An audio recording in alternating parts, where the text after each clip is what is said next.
Karyn Kusama's 2018 film, Destroyer, is something that not a whole lot of people actually watched, which is unbearably and poetically apt and fitting, since Destroyer is a film that is telling you that no one is watching you.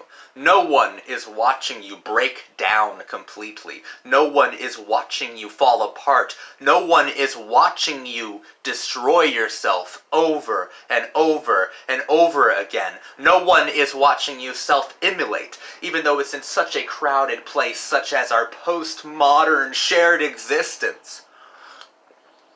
No one is watching you disappear, even though it couldn't be more obvious.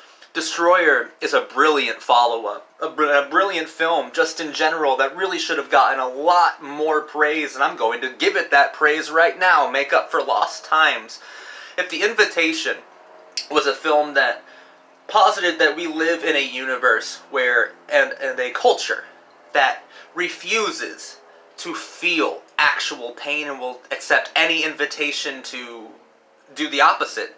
If we live in a culture that refuses to feel actual pain, and that's what The Invitation says, the Destroyer gives us a woman who all she feels is pain. That is her only modality. That is her only way of viewing the world. That is her primary lens.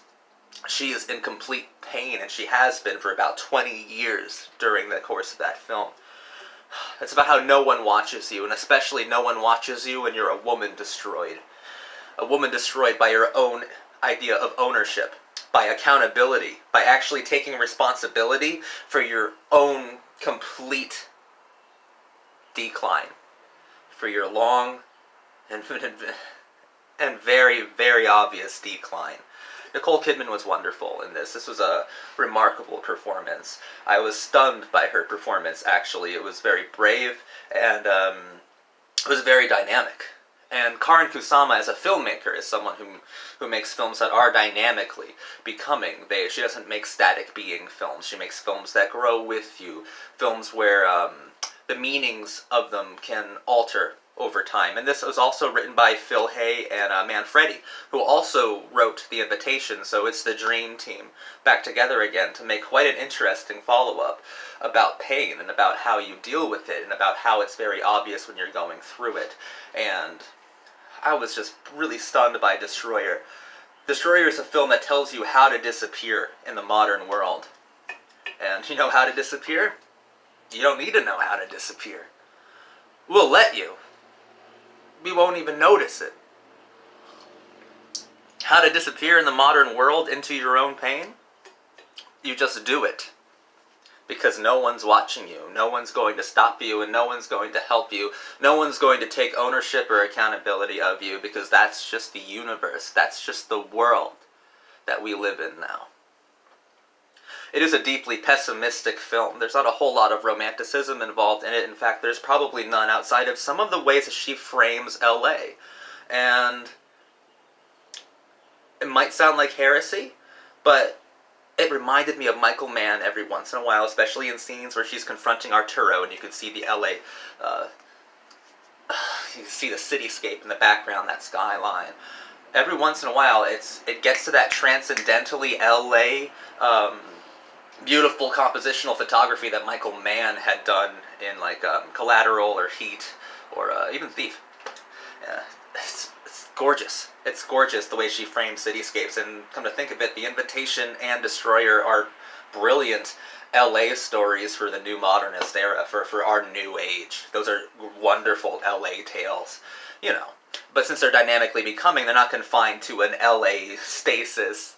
You can feel it anywhere, and I was completely hooked by this film. I just feel awkward covering it as well, because I do feel it speaks more directly, more in an isolated terms, to the woman destroyed. To a woman who who just gets beaten down every single day, to a woman who has lost her powers, a loss of sex appeal, a loss of motherly affection, a loss of passion, a loss of identity, a loss of character, a loss of soul, but all within feminine within a feminine framework. So it's difficult for me to really dive into that because I just don't feel right about it, but it hits me so hard. And even though I can't put myself directly into the shoes of the main character, I can definitely still understand what it means to disappear. And I can also get lost in the performances of Sebastian Stan and Toby Kebbell. Toby Kebbell was incredible in this film as the as the nemesis. He was actually very good. It's the best I've ever seen Toby Kebbell. And it's just such a remarkable movie about taking accountability for how messed up your life is and how doomed you are as a person. But what really got to me was when Silas, played by Toby Kebbell, was telling Erin, played by Nicole Kidman wonderfully in a truly Oscar-worthy performance, that no one is watching you. No one cares about you. No one is watching you. We go through this life completely unnoticed. And no one cares. How do you disappear in the modern world? The modern world does that for you. The moment you are born into this new existence, into this new shared universe full of lights and sounds and noise and crazy characters and film noir atmospherics, you start to disappear because no one is watching you. Because no one is taking accountability of you. Because we live in a culture that refuses to bear witness. That refuses to bear witness to the woman destroyed. Dying right out in the open. You can just go. Walking around like a zombie. No one's going to stop you. Because no one's going to watch you. Because no one is going to care. Except for your worst enemy, right? Because he saw her. And he just did not care about her. Because no one's watching anyone. No one's looking out for each other. No one's making sure that we're not destroying ourselves. We live in a culture hell-bent on self-annihilation, on self-defeat. And that's possibly the most frightful thing about the modern world. Is that we just allow people to self-annihilate, to self-immolate in the corner.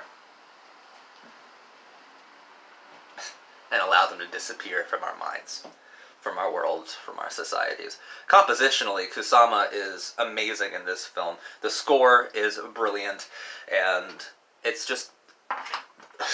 oh my god, the artistic frameworks of this film. It was pretty astonishing. I am astonished that more people didn't immediately love this film. This is truly a love it or hate it film. I guess that Karyn Kusama makes these kinds of films regularly. These kinds of films that cause splits. I think it's wonderful. I think it's wonderfully composed. Very, very, very smart. Always incredibly smart. This one has a lot more flourishes than The Invitation did. The Invitation was obviously an isolated thriller, whereas this film has a much larger scope.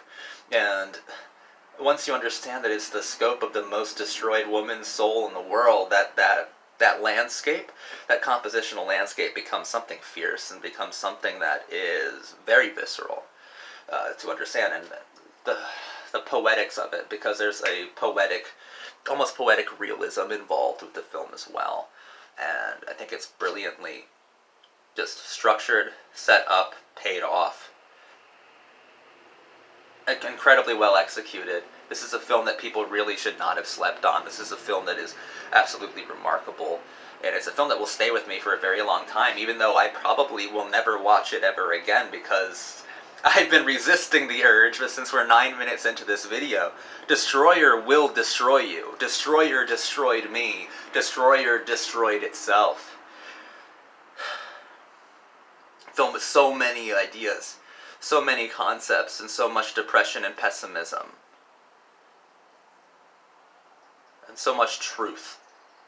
I get a lot of truth out of this film. I was completely floored and astonished by it. It's a film that self-annihilates. It's a film that lights its own fuse. It's a film that is very inflammable. Oh my god. I loved it. Thank you very much for watching this video. Destroyer is an incredible film. an incredible document of 2010 cinema. This is how far we've come. Wonderful. Karyn Kusama is brilliant. Absolutely brilliant. And she is a new master. Oh yes, she is. But my name is Zachary Conan. I want you guys to have a wonderful day. And in the comments below, what did you think of Destroyer? If you haven't seen Destroyer, go watch it immediately. I recommend it in the highest esteem. Please watch it. And let me know what you thought of it. Because a lot of people are split on it. In fact, everyone's split on it. It's like 50-50, almost exactly. What did you think of this film? Let me know. My name is Zachary Conan.